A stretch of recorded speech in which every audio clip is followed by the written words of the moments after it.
شروع اللہ کے نام سے جو بڑا مہربان اور نہایت رحم کرنے والا ہے۔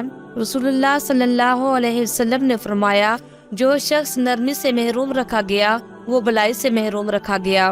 اس حدیث کا مطلب یہ ہوا، جو شخص نرمی اور مہربانی سے محروم ہوا گویا کہ وہ تمام ہی بلائیوں سے محروم ہو گیا، کیونکہ آدمی نرمی اور مہربانی کو اختیار کرے اور ایک دوسرے کے ساتھ ہمدردی کرے، کیونکہ انسان کی ضروریات کو پورا کرنے والی تو رب کی ذات ہے اور اللہ نرمی کو پسند فرماتا ہے۔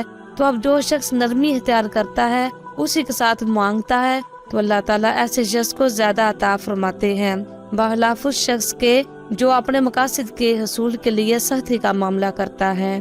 اللہ تعالیٰ سے دعا ہے کہ اللہ تعالیٰ ہم سب کو ایک دوسرے کے ساتھ نرمی سے پیش آنے کی توفیق عطا فرمائے۔